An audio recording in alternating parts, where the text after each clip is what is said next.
Inilah yang kita akan bahas hari ini. Wanita dirindukan surga. Ya, saya dikasih judul menjemput rezeki, tapi rasa-rasanya judul ini yang lebih tepat. Wanita dirindukan surga. Mau dirindukan surga, Ibu? Apalagi ibu-ibu ini yang depan saya yang sudah muka-muka sakaratil maut. Mau?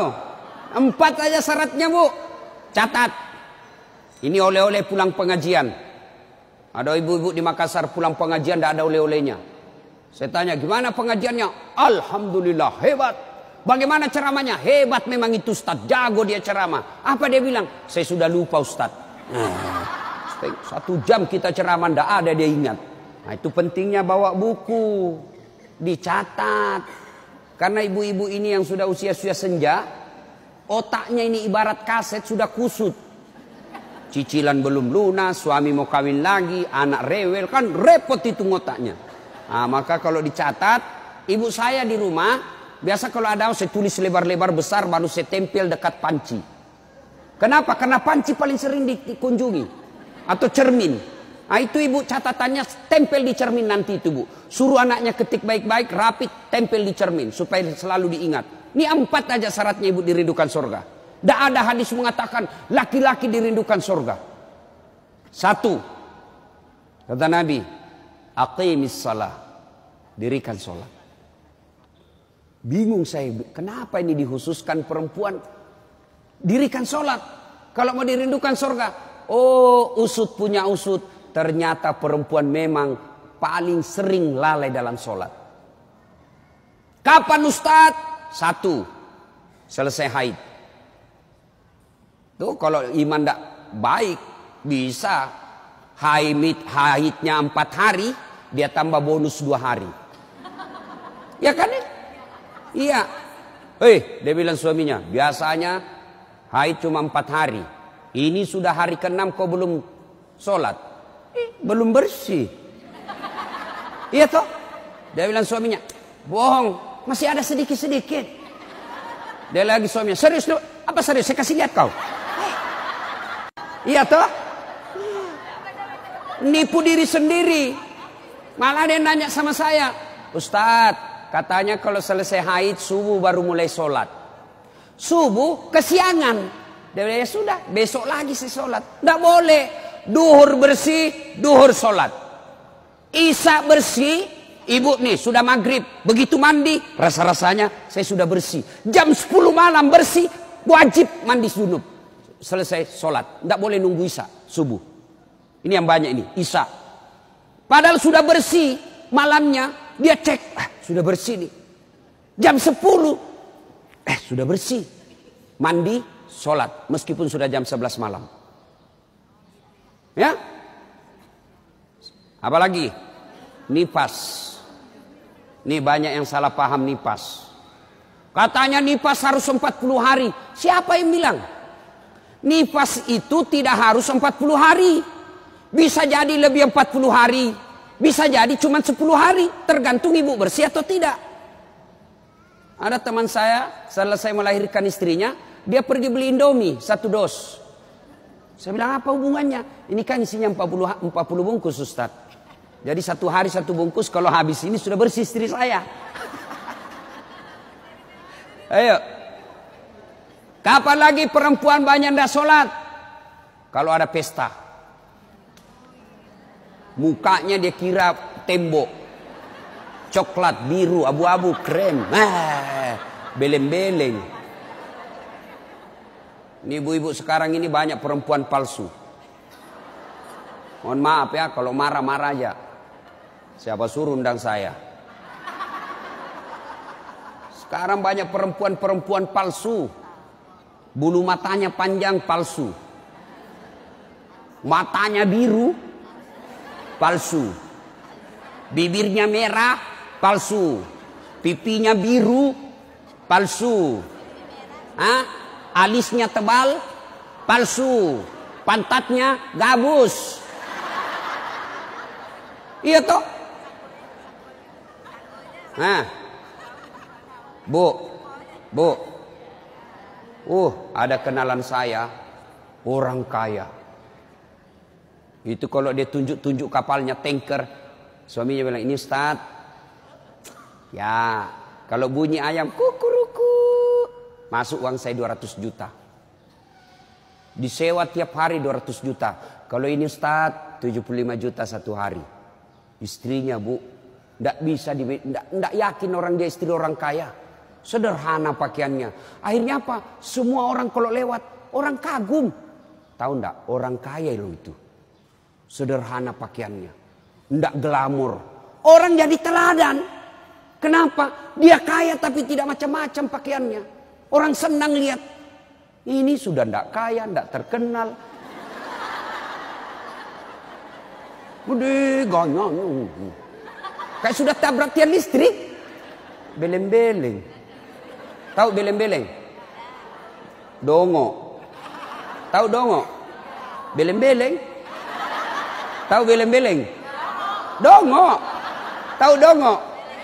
Beleng-beleng. Beleng-beleng itu Rocky Gerung bilang dungu. Dungu. Atau oon.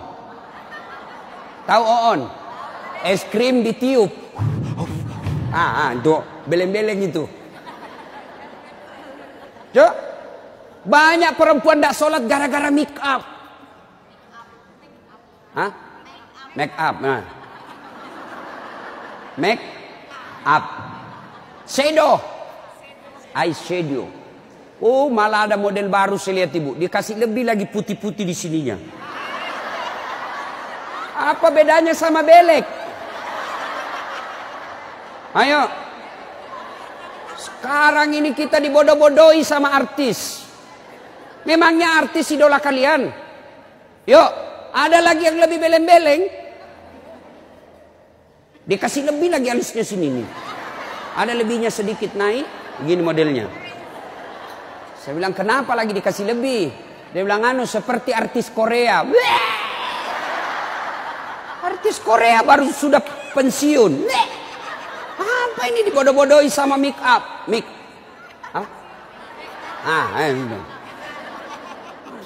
Bu, demi Allah, kami para suami tidak membutuhkan itu semua. Yang kami butuhkan kecantikan hati. Ini cantik-cantik, memang cantik, tapi bukan untuk nyenangin suami.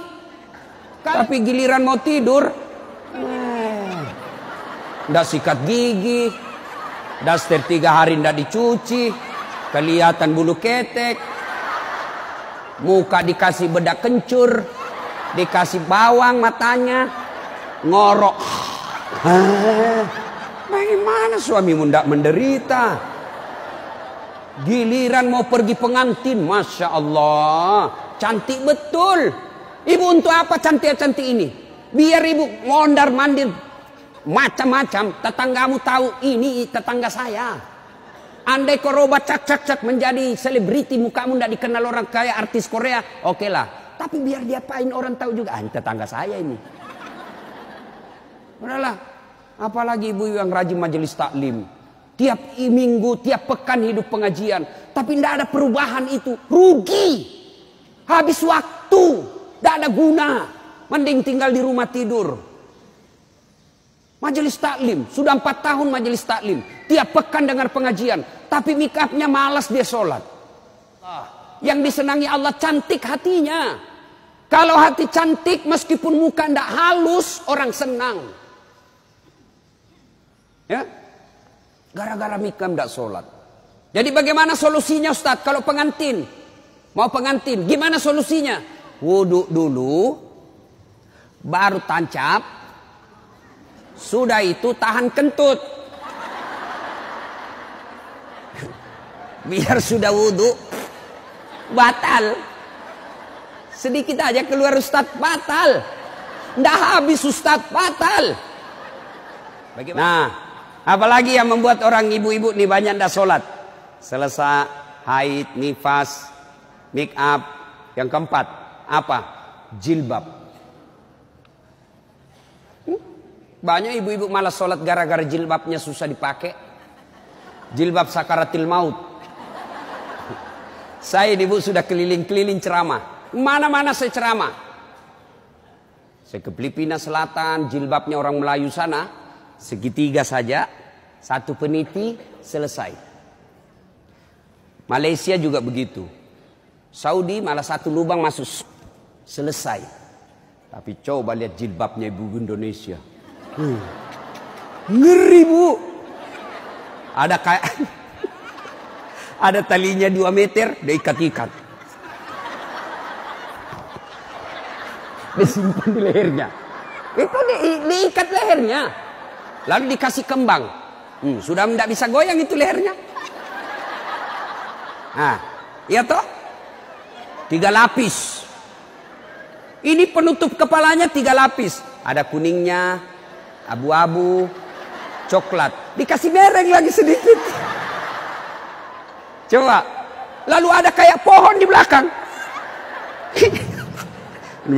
Biasa kalau ada pengganti. Gimana caranya dia pakai ini ya? Nah, sudah diikat lehernya. Pakai pula rok yang sempit. Rok sempit. Jalanlah dia. Dia bilang suaminya, buru-buru bu. Katanya, tunggu sebentar pak. Beleng-beleng. Beleng-beleng. Coba kalau lebar. Kan enak lari dikejar anjing.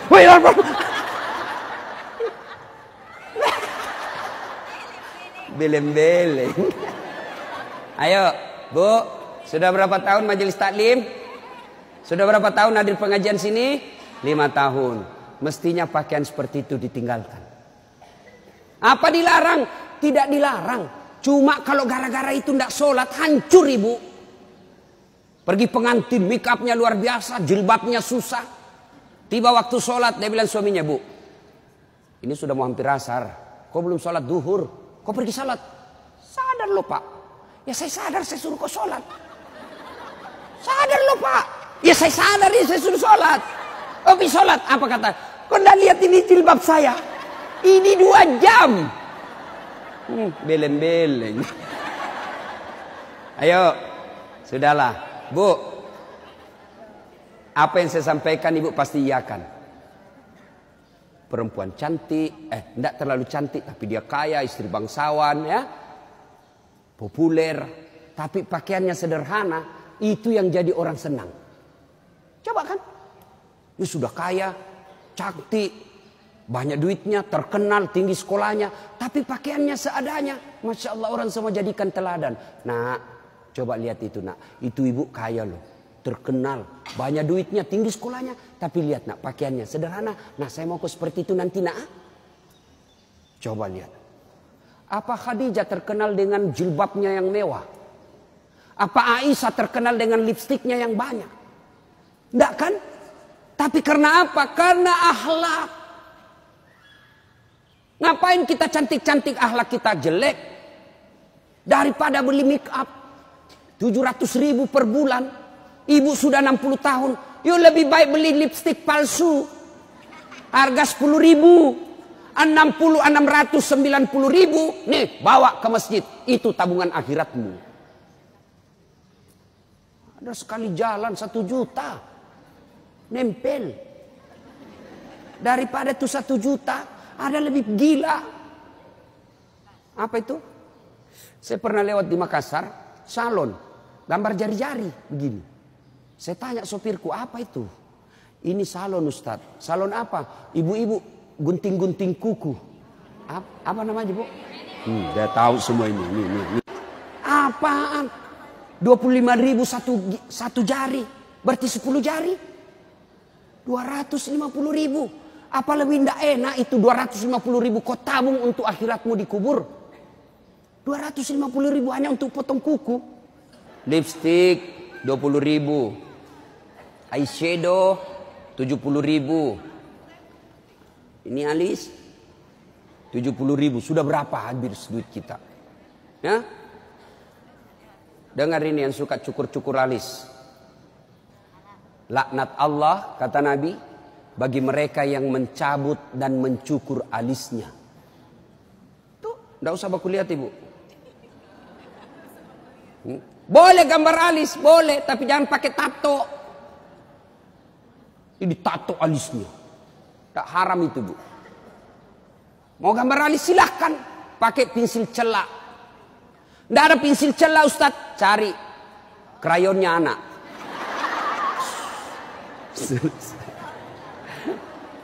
Nah ya, kalau ada pengantin, ibu-ibu silakan make up, tapi jangan berlebih.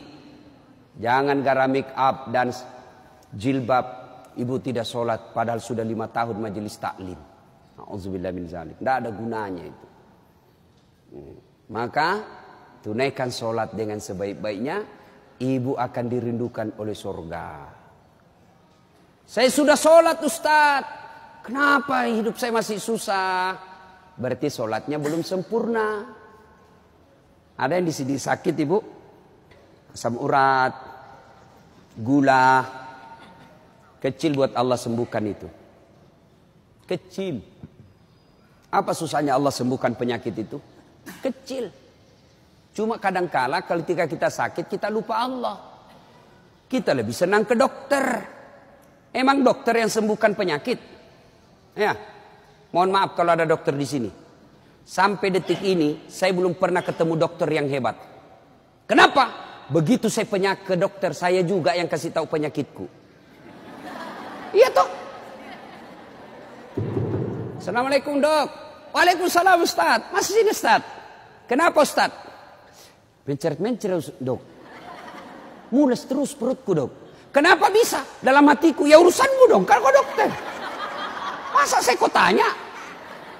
Yang hebat kalau baru muncul, Ustaz pasti mencret. Itu yang hebat. Tapi kan tidak. Allah tanpa diberitahukan, tanpa curhat, Allah tahu apa penyakitnya ibu. Maka datang sholat. Sudah itu sholat, sudah itu sholat, sudah itu sholat. Baru ke dokter. Ayo perbaiki sholat ibu.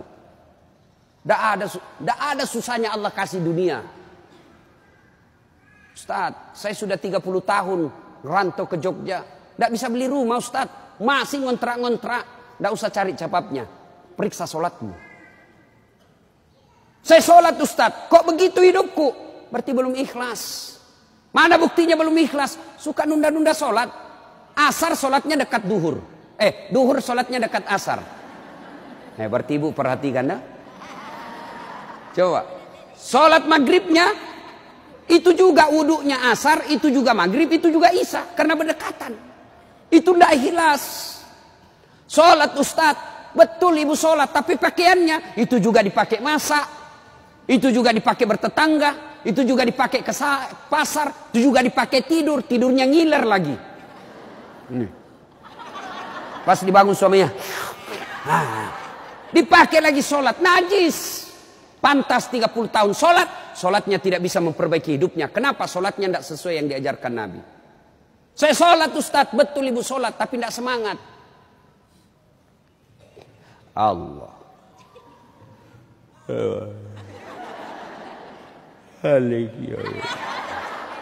Iya kena.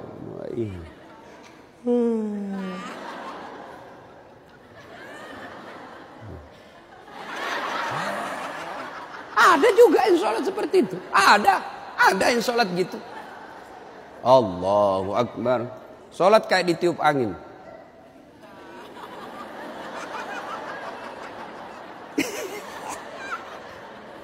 Ayo, ada juga yang sholat semangat. No.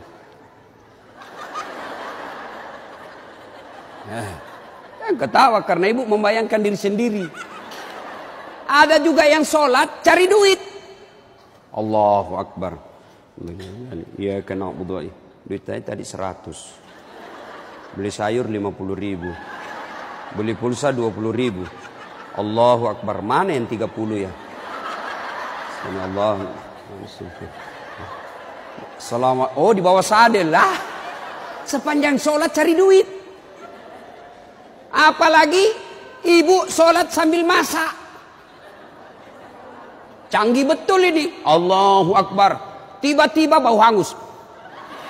Allahu Akbar. Pantas 30 tahun sholat. Maka majelis taklim yang baik, majelis taklim yang faedah, majelis taklim yang manfaat, ada perubahan setelah dia ikut majelis taklim. Mungkin sebelum majelis taklim seperti itu sholatnya. Pulang majelis taklim tidak seperti itu lagi. Ada perubahan. Ya. Karena juga itu majelis taklim saya lihat lomba baju seragam. Malah ada yang curhat sama saya, Ustadz bubar saya majelis taklim Ustadz. Kenapa? Belum lunas seragam kita, ada lagi yang baru. Itu. Padahal yang mau beli pengat seragam ini ya pengurusnya. Pengurusnya hanya 5 orang aja. Ya, yang kaya-kaya. Ini aja yang berdiskusi 5 orang. Ini jelek mulai kabur, nih ada nih yang baru, ganti lagi. Orang belum lunas diganti lagi. Majelis taklim yang baik bukan yang banyak seragamnya, tapi yang tambah ilmunya, tambah akhlaknya. Itu yang baik. Ya. Perbaiki sholat. Bu ya. Bu. Sholatullah Mullah ala toha Sholatullah salamullah ala yasin habibillah. Biasanya kalau saya ceramah ada air di samping saya. Cari-cari ini dilupa ini panitia. Satu ya. Satu ibu. Sholat. Maka ibu. Halo ibu. Ibu ndak usah cemas kalau anaknya ndak tahu bahasa Inggris. Ibu ndak usah cemas kalau anaknya ndak tahu bahasa Korea. Ibu ndak usah cemas kalau anaknya ndak punya kerja, pengangguran. Ndak usah cemas. Yang ibu cemaskan kalau anaknya sudah mau dilamar masih tidak sholat. Itu yang ibu perlu cemaskan. Ya, kan ibu-ibu sekarang hebat betul anaknya Ustadz. Kenapa? Tuh masih SD sudah pintar bahasa Inggris. Apa hebatnya? Banyak yang begitu. Nggak percaya? Ibu ke Inggris. Demi Allah bu, anak-anak di sana baru belajar bicara pakai bahasa Inggris. Apa yang hebat? Banyak yang begitu. Yang hebat anaknya ibu, sampean punya anak, panjenengan punya anak, pergi majelis taklim, pergi ke pasar, anaknya yang masih SMA nelpon ibunya, matur nuwun bu, ini sudah duhur, bu sudah sholat enggak? Ibu sudah kaya itu. Asar lagi nelpon lagi anaknya, mak, lagi di mana mak? Masih di tempat kajian nak, masih di tempat arisan. Mak, ini sudah asar. Jangan sampai ibu sibuk ngurus arisan lupa sholat. Itu anakmu yang kaya. Pernah di SMS begitu anaknya bu? Pernah? Paling di SMS, mak kirimi pulsa. Maka ibu dari kecil anak-anak diperkenalkan sholat. Ya, mau dirindukan surga? Syarat pertama, aqimis shalah, dirikan sholat. Tidak cukup yang 5 waktu, tambah sunnah. Sunnah apa Ustadz? Yang sederhana. 1, sholat sunnah duha. Ibu-ibu, ada enggak di sini yang punya tanah 1 juta hektar? Anda usah 1 juta. 100 hektar ada di sini bu? Ada? Enggak ada. Tapi ibu mau enggak punya harta lebih dari 100 hektar? Lebih dari 1 provinsi. Mau? Itulah sholat sunat fajar. Ayo, 2 rakaat sebelum ibu sholat subuh. Itu nanti ketika ditimbang kata Nabi, yang 2 rakaat ini lebih berat 2 rakaat ketimbang dunia dan isinya. Tuh sholat duha, sholat fajar. 2 rakaat. 2 rakaat saja bu. 2. Coba. Sudah pagi-pagi. Anak sudah pergi sekolah. Suami sudah pada bekerja. Pekerjaan rumah sudah tuntas. Jam 8, jam 9. Yuk sholat duha. Sholat duha. Bagaimana caranya? Sama sholat sunnah biasa. Bedanya niat. Nih yang biasa ibu-ibu tanyakan. Ustaz apa niatnya? Bu. Niat itu bukan bahasa mulut. Niat itu bukan bahasa lisan. Niat itu di sini. Usolli itu hanya ulama Melayu yang ngajarkan. Mau pakai boleh, tidak mau pakai sah. Coba lihat orang Arab kalau ibu pergi umroh. Coba lihat umumnya orang Arab. Jalan, berdiri langsung Allahu Akbar. Iya toh? Kalau kita kan lama dulu ibu, loading.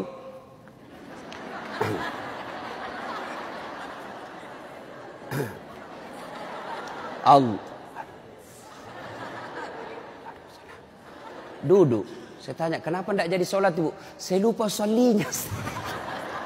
Boleh tidak ucapkan. Mau ucapkan silahkan. Sholli sunnatal duha. Raka'ataini lillahi ta'ala. Saya niat sholat sunnah duha. 2 rakaat. Sunnah hukumnya bagi saya lillahi ta'ala. Allahu Akbar. Tuh. Tidak hafal juga itu Ustaz. Ambil jalan pintas. Berdiri tegak. Menghadap ke kiblat, baru ibu bilang begini, Tuhan, sholat sunnah duha ya, Allahu Akbar. Boleh, benar boleh bu. 2 rakaat berikutnya ulang lagi, Tuhan, masih seperti yang tadi, Allahu Akbar. Boleh, benar. Daripada ibu nunggu bahasa Arabnya, ndak hafal, ibu ndak sholat. Itu sholat duha ibu. Hei, bu, suami pergi cari nafkah. Anak sudah pergi sekolah. Ibu sholat duha. 2 rakaat salam, 2 rakaat salam, 2 rakaat salam, 2 rakaat salam. Boleh 2 rakaat. Bagus 4 rakaat. Lebih utama lagi 6 rakaat. Lebih mulia lagi 8 rakaat. Boleh 2? Boleh. Kalau ibu sibuk 2 aja boleh. Bacaannya sama sholat sunnah yang lain. Nggak hafal banyak ayat-ayat Ustadz. Ya sudah yang ibu hafal aja. Kul-kul. Ya sudah kul-kul aja. Rakaat pertama kul huwallah. Rakaat kedua kul huwallah lagi. Tidak apa-apa.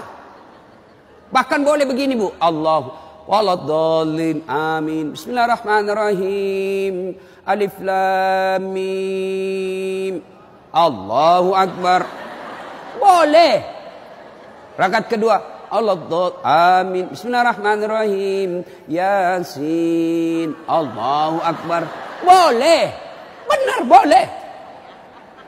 Jelas. Selesai sholat duha, ibu duduk menghadap kepada Allah, mengadu kepada Allah, ya Allah yang maha kaya. Tiadalah datang rezeki tanpa pertolongan dan bantuan. Engkau yang mengatur rezeki suami saya. Suami saya datang pergi menjemput rezeki ya Allah. Jika rezeki suami saya masih di atas langit, turunkan ya Allah. Jika masih dalam tanah, munculkan ya Allah. Jika masih jauh, dekatkan. Jika masih sedikit, cukupkan. Dan yang lebih penting ya Allah, berkahkan. Doa tidak harus bahasa Arab. Banyak orang selesai sholat, baca doa. Tapi dia tidak tahu apa intinya doa. Doa itu tidak harus bahasa Arab. Nih, rezeki saya. Belum sholat duha ini sudah keluar. Langsung 2, ada pula rotinya. Masya Allah ya. Coba ibu. Doa, dengar bu. Doa tidak harus bahasa Arab. Doa itu kalau bahasa Bugisnya mapaletu. Bahasa gaulnya curhat. Silakan ibu curhat. Bahasa hati. Bukan bahasa Arab. Ibu bahasa Arab belum lagi salah ucap. Tidak ngerti apa yang ibu baca. Malaikat bingung. Apa maksudnya ini ibu ini? Apa maksudnya ini ibu? Mau minta rezeki ternyata doanya apa? Minta anak. Bingung kan malaikat. Jadi boleh bu, ya Allah, bukakan pintu rezekiku ya Allah. Mudahkan suamiku memperoleh rezekinya ya Allah. Sudah itu SMS suami. Bang, jangan menghalalkan segala cara. Baru aja aku doakan abangku selamat dalam mencari nafkah. Salam sayang selalu dari istrimu di rumah. Senang itu. Saya ibu, itu istri saya. Kalau dia SMS begitu, saya kasih lihat semua temanku. Istriku ini SMS-nya. Coba. SMS begitu suaminya bu. Jangan galau bang. Jangan putus asa bang. Rezeki Allah yang tentukan. Selama abang berusaha, rezeki itu ada. Pun kalau terbatas, percayalah saya tetap setia mendampingimu. Pernah SMS begitu suaminya? Paling SMS-nya bang, jangan lupa singgah beli gas ya. Yuk, sholat duha. Saya banyak dosa Ustaz. Saya perempuan hijrah. Dulu banyak betul maksiat saya lakukan Ustaz. Masa muda saya suka gaul. Masa muda saya selalu ke tempat hiburan malam. Masa muda saya selalu maksiat. Allah jelaskan wala tai'asu mir rauhillah. Bu, jangan putus asa. Ibu jangan putus asa. Besar dosamu tapi ampunanku jauh lebih besar. Gimana caranya? Yuk sambut dengan sholat sunnah taubat. Gimana salat sunat taubat Ustaz? Sama salat tahajud, sama salat duha, cuma beda waktu, beda niat. Kalau duha pagi hari, salat taubat boleh pagi, boleh, tapi waktu paling bagus yang dilaksanakan Nabi selesai salat maghrib nunggu isya. Jadi ibu ndak ada kegiatan nih sudah maghrib, datang ke masjid nunggu isya, ndak usah pulang, nunggunya salat taubat 6 rakaat. 2 rakaat salam, 2 rakaat salam, 2 rakaat salam, 6. Boleh 2, boleh. Salat taubatnya, niatnya, usalli sunnatal taubat raka'ataini lillahi ta'ala. Saya niat salat sunat taubat 2 rakaat, sunnah hukumnya bagi saya lillahi ta'ala. Allahu Akbar. Baca doa iftitah, baca Al-Fatihah, baca surah pendek, ruku, itidal, sujud, dan seterusnya. Kapan taubatnya Ustaz? Sujud terakhir. Sujud terakhir. Ibu taubat. Ya Allah. Tadi saya hilap ya Allah. Di kantor saya hilap. Dia pegang tanganku, bosku. Dia remas-remas jari-jariku ya. Aku pun membalasnya ya Allah. Akhirnya beremas-remaslah kami ya Allah. Ya Allah saya hilap ya Allah. Maafkan saya ya Allah. Rabbana la tusi' qulubana ba'da is hadaitana wa hab lana min ladunka rahmah. Ya Allah saya hilap ya Allah. Ampuni saya. Jangan engkau palingkan hati hamba. Jangan engkau sesatkan hati hamba. Setelah engkau berikan hidayah ya Allah. Ampuni saya ya Allah. Allah ampuni. Yang penting tobatnya tobatan nasuha. Jangan tobat ibu hamil. Ibu-ibu masih ingat waktu hamil? Melahirkan. Ingat waktu melahirkan? Tidak mau lagi saya Pak. Tobat. Hancur saya Pak. Tidak mau lagi saya. Terakhir ini saya hamil. Terakhir Pak. Tidak mau lagi saya hamil. Terakhir tidak mau lagi. 6 bulan kemudian. Hamil lagi. Ya. Nah. Banyak jenis-jenis sholat sunnah. Tapi lain waktu kita laksanakan. Lain waktu kita lanjut. Pertama dirindukan surga. Dirikan sholat. Yang kedua. Kata Nabi. Wasyamu Ramadan. Berpuasalah di bulan suci Ramadan. Alhamdulillah tuntas puasa Ramadan. Tapi jangan puas sampai di situ Bu. Maka kita lanjutkan dengan puasa Senin Kamis. Ya, puasa yang paling baik. Puasa yang tidak pernah ditinggalkan Rasulullah. Puasa Senin Kamis. Bu-ibu nih yang agak lebih berat badannya. Bukan gemuk. Cuma perbandingannya kurus. Bukan. Orang bilang, Ustadz kurus betul. Bukan kurus, kamu yang gendut. Yang lebih-lebih berat badannya. Yuk, terapi Senin Kamis. Senin Kamis. Ibu-ibu mau sehat, Senin Kamis. Bagaimana? Mulai Kamis ini, jangan pernah lagi lepas puasa. Bangun, makan sahur. Ternyata jam 9, lupa kalau puasa. Makan aja. Terbiasa kan setiap pagi kita sarapan. Nah Kamis ini kita mulai. Karena kebiasaan kita bertahun-tahun sarapan. Ya sarapan makan. Begitu lagi selesai. Wih. Kamis. Ternyata saya puasa. Lanjut. Boleh. Yang tadi 1 mangkuk. Rezeki. Ibu lupa. Ternyata siang. Makan lagi. Wih. Kamis. Puasa. Lanjut lagi Bu. Benar ibu lupa. Lanjut. Boleh. Ternyata asar.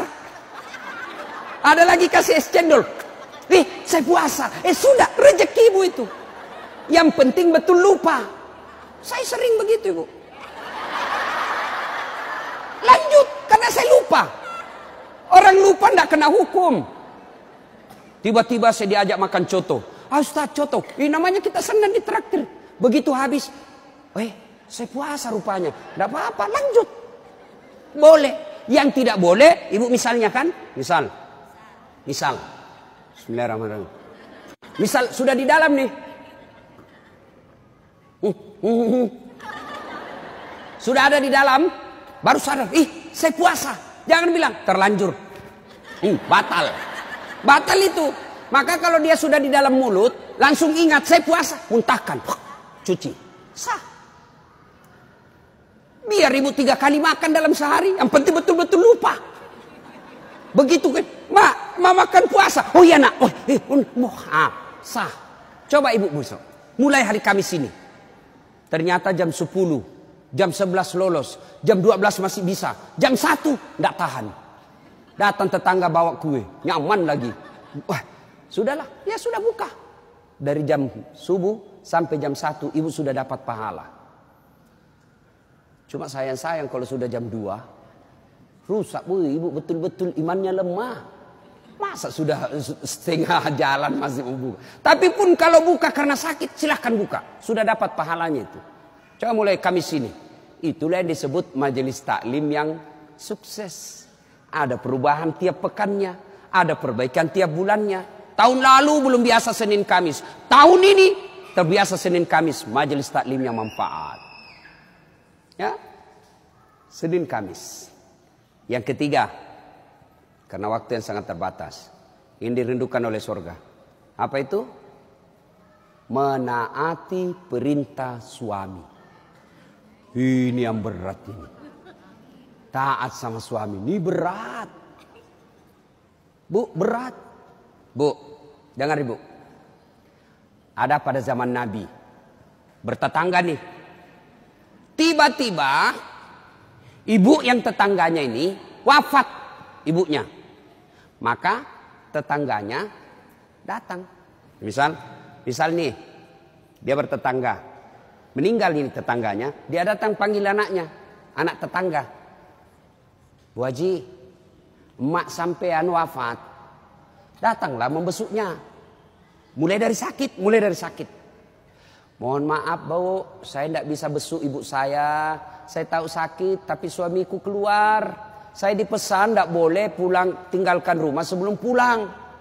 Pulang yang utusan. Sakaratil maut sudah ibunya, datang lagi. Bu, ibu sampean sudah sakaratil maut. Datanglah kau besuk. Mau sekali, tapi mohon maaf suami saya belum pulang. Pulang lagi utusan. Wafat ibunya. Bu, yang terakhir kalinya, bumu sudah wafat. Maka mau dimakamkan, kau datanglah sekali aja sebelum dimakamkan. Apa kata ibu? Mohon maaf, suami saya belum pulang. Saya dilarang keluar sebelum pulang. Saya doakan ibu saya dimakamkan. Tidak datang ini anaknya. Marah ini utusan. Dia datang kepada Nabi melapor.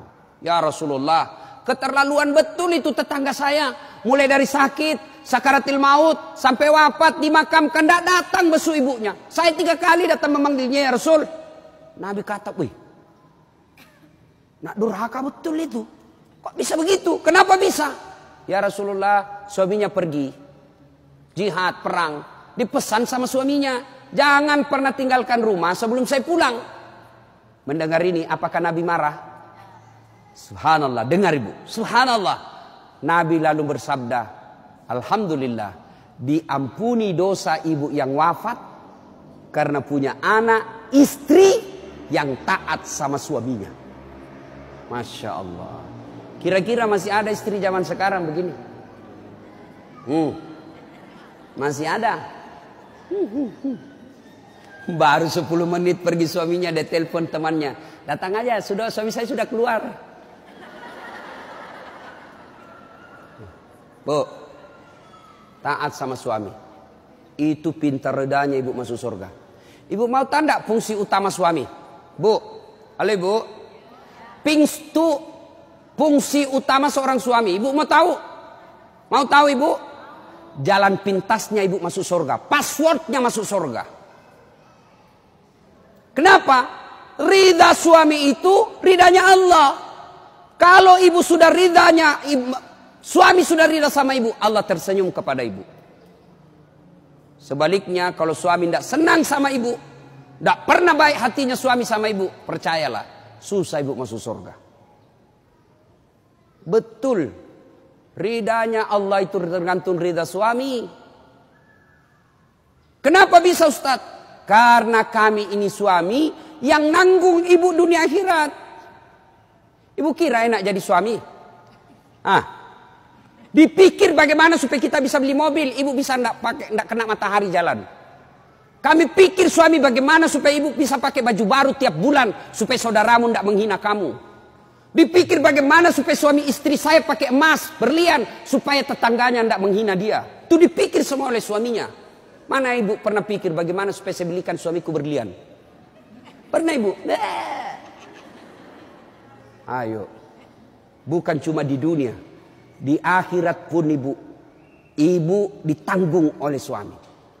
Beruntunglah wanita Islam. Wanita Islam itu sebelum diperiksa semua amal-amalnya, sebelum diperiksa puasanya, diperiksa hajinya, ada 4 laki-laki yang harus menanggung dia.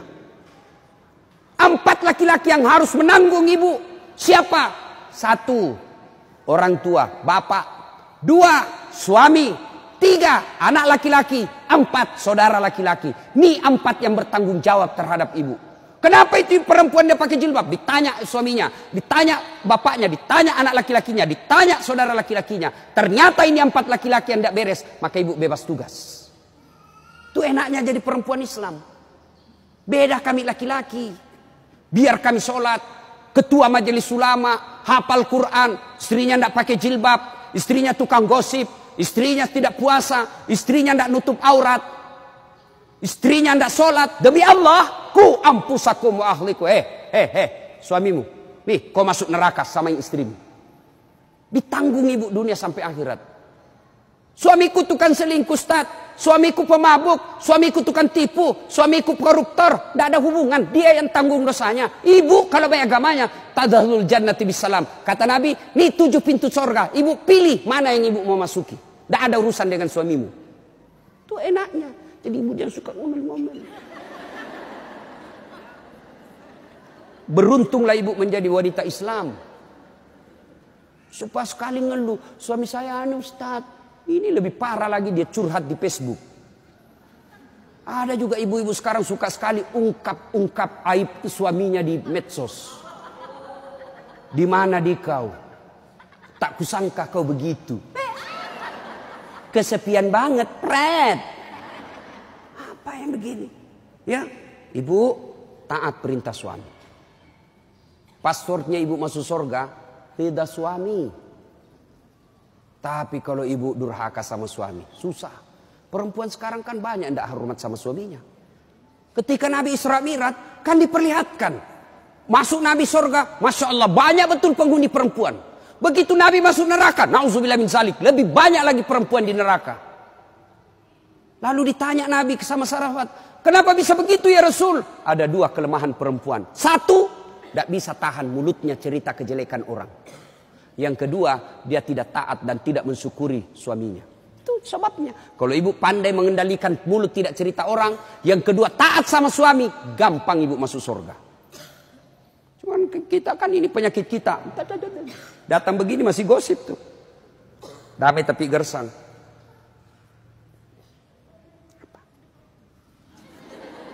Apa? Apa sih? Tidak gue tuh bertanya dong. Saya pun digosip. Begitu saya lewat, itu juga bajunya waktu di TV One. Ada urusan. Nenek ibu ini. Palsu. Aku tahu. Hitam itu di gelangnya. Palsu. Palsu lipstiknya. Kenapa kau tahu? Tuh melengket di giginya. Semua dia habis dosanya. Ibu, 1, sholat. 2, puasa. 3, taati suami. 4, jaga harga diri. Jaga harga diri. Bagaimana menjaga harga diri seorang perempuan? Bermula dari pakaian. Ibu-ibu jangan lagi pakai jilbab apa itu. Untuk sekarang kan ada istilah jilbab syar'i. Dulu kan ada ibu-ibu pakai jilbab tapi ketat.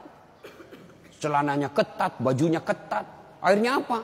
Jalan seperti orang di kampungku bilang buras. Tahu buras ibu? Hah? Lontong. Lontong. Coba lontong kalau dibuka kan masih ada kentara itu anunya, bekas-bekas ikatannya. Bu, wanita soleha, istri yang baik, pakaiannya tidak seperti itu. Salah satu menjaga harga diri, tidak pernah keluar tanpa izin suaminya. Kan biasa ibu-ibu keberatan. Kok suami lagi? Tapi ingat ibu, ridanya anak ada sama ibu. Allah itu maha adil. Bu mau masuk surga, bakti sama suami. Suami mau masuk surga, bakti sama ibu. Itu putar aja. Jangan lagi ada yang cemburu. Ustaz, saya serumah mertua saya. Kenapa ya suami saya perhatian betul sama mamanya? Sudah punya anak yang lain. Kok suami saya terus dibebani, beli ini, minta sama suami. Saya bilang, bu sadar dong bu. Bersyukur suamimu begitu. Mudah-mudahan nanti anakmu pun sudah menikah dengan wanita lain, dia masih memperlakukan kau seperti ibunya sekarang. Jangan malah sentimen, suami saya begini, suami saya begini. Ibu berapa tahun sama suami? Baru 25 tahun. Itu ibunya dari perutnya. Saya heran kalau ada perempuan cemburu sama mertuanya. Tak sadar. Gimana nanti kalau ibu punya mantu yang juga kurang ajar? Mau? Maka saya bilang sama istri saya, boleh kau maki-maki saya, boleh kau hina saya, boleh kau lempar kepalaku, yang penting tidak kena. Satu yang tidak boleh, jangan kau lukai perasaan ibu saya. Begitu ibu saya luka perasaannya, kau pembuat sial, keluar kau dari rumah. Tidak ada toleransi. Begitu mestinya kita jadi istri. Kalau ibu-ibu masih susah hidupnya, koreksi aja deh, barangkali durhaka sama mertua. Nah, bagaimana mengabdi kepada orang tua, bagaimana mengurus anak, insya Allah lain waktu dan kesempatan kita akan lanjutkan.